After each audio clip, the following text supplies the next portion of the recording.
ഇന്ന് ഞാൻ ഉണ്ടാക്കാൻ പോകുന്നത് തേങ്ങ ചമ്മന്തിയാണ്. ഇതിനു മുമ്പ് ഞാൻ പച്ചമാങ്ങ ചമ്മന്തി ഇട്ടിട്ടുണ്ടായിരുന്നു. അത് കാണാത്തവർ അത് കാണുക. അപ്പം ഞാൻ വേണ്ടിയ സാധനങ്ങൾ 1/4 മുറി തേങ്ങ വേണം, 3 ചുവന്നുള്ളി, ഒരു ചെറിയ കഷ്ണം വാളൻപുളി, ഒരു ചെറിയ കഷ്ണം ഇഞ്ചി, 3 കറിവേപ്പില, പിന്നെ ഉപ്പ് വേണം. പിന്നെ വേണ്ടിയത് 5 വറ്റൽമുളക്.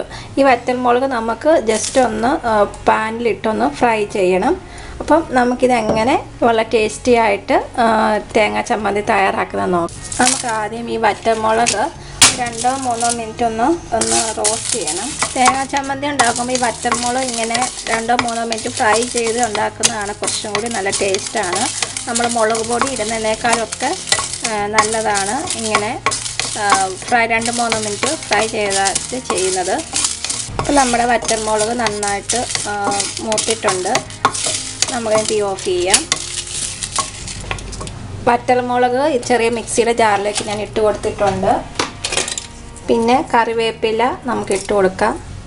ചുവന്നുള്ളി, ഇഞ്ചി നമുക്ക് 2ആയിട്ട് കീറി ഇട്ട് കൊടുക്കാം. ആദ്യം ഇത്രയും നന്നായിട്ട് നമുക്കൊന്ന് അരയ്ക്കാം. കാരണം ഇതെല്ലാം കൂടെ ഇട്ട് അരയ്ക്കുമ്പോഴത്തേക്ക് പാടാണ്.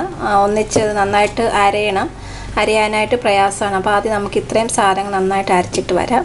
അപ്പം ഇതിലോട്ട് നമുക്ക് തേങ്ങ ഇട്ട് കൊടുക്കാം,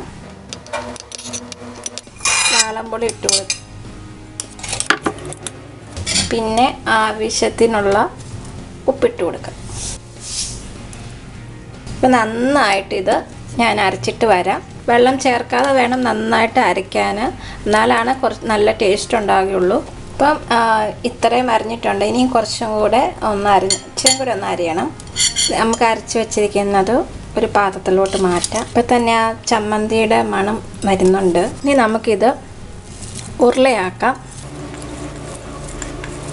നല്ല ഇച്ചിരി എരിവുണ്ട്, ഉപ്പുണ്ട്, നല്ല പുളിയുണ്ട്. കാരണം ഇങ്ങനെ ഉരുളയാക്കുമ്പോൾ കറക്റ്റ് പരുവത്തി ഉരുളയാക്കി കിട്ടുന്ന. അപ്പം ഇവിടെ തേങ്ങാ ചമ്മന്തി റെഡി ആയിട്ടുണ്ട്.